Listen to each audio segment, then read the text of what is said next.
Lou Dobbs is here. Happy Monday. Millions of voters expected to head to the polls tomorrow for Democrats.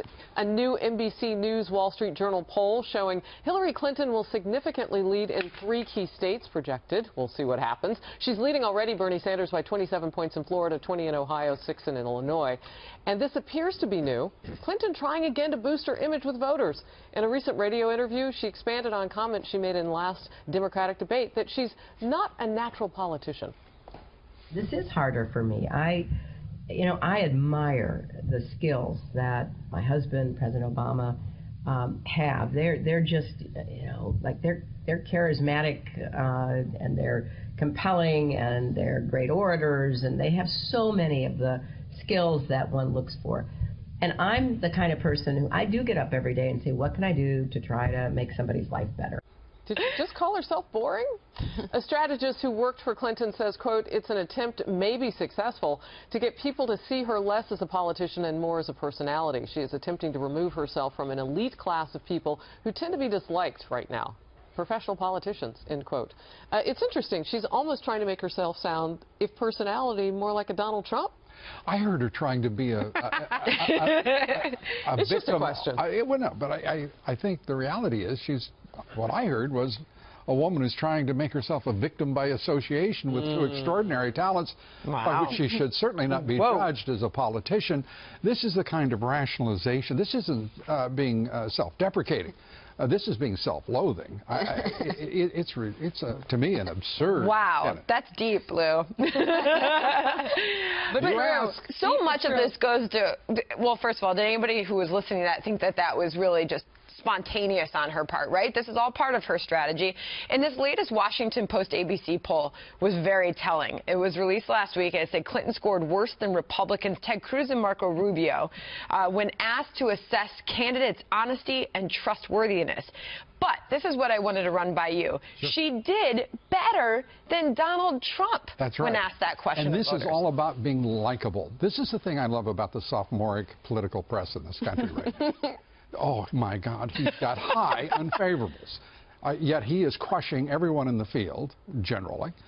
He is certainly just as entertaining and likable as Hillary Clinton by any standard. You can use whatever metric you want. This race is not about being likable. This race is about government that works instead of government that doesn't.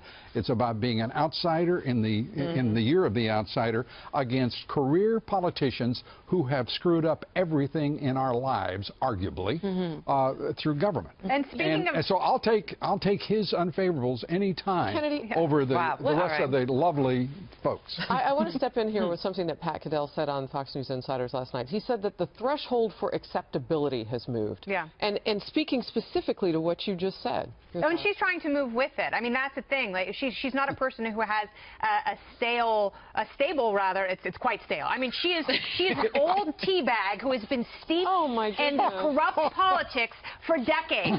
And yes, she is as unnatural as a hunk of Velveeta, but she's still a total cheeseball. And I mean that with love and affection and a great deal of respect. But no, I will say, to your point, of course she moves. She moves wherever the wind blows her. And for a while she was saying, I'm so anti-establishment because I'm a woman and there's no greater outsider in politics. So I want to get back to what Lou was saying about this idea of victim, because I think that is one that is particularly prickly for a woman to try to deal with. You want to be #woman strong, but at the second, then just be woman strong. Gets really sticky, don't use a hashtag. Just be it. Well, be authentic. I mean, learn the lessons of Marco Rubio. She should know this by now. You have to be yourself. You have to be authentic. If she is a strong, tough woman, then she should have been consistent. Be strong, tough Hillary. But we've seen Hillary play the victim card time and again. On the O'Reilly Factor last week, the question posed by Bill was, do you think she'll show up to a debate with Donald Trump?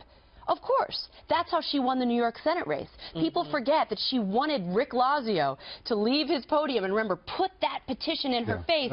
And then she said, I'm the victim. And, you know, she was able to swing Harris she was down by double points in New York. She turned that whole race around to win by playing the victim card. She's always played the victim card and won. So this newer, fresher, stronger Hillary is contrary to everything that she's introduced us to over the last 3 to 4 decades. Well, and she tried it with Donald Trump. Trump, and I'm going to give you the last word, Lou. She tried it with him early on, and he said, you know, they tried it with me, and then she and Bill Clinton had a very bad weekend. Yeah, well, because attacking Trump. But the reality is, this woman had rehabilitated herself. She had come 6 months to. Yeah. She's extraordinary in the debate. She has been strong. She's been on her game. What happened? She looks terrific, and suddenly they want to do this to her. If this is their idea of strategy, it's idiotic, and she should just be herself. Well, one thing is for sure, we were not talking about the email scandal. That's right. So she was able to change the topic a little bit. And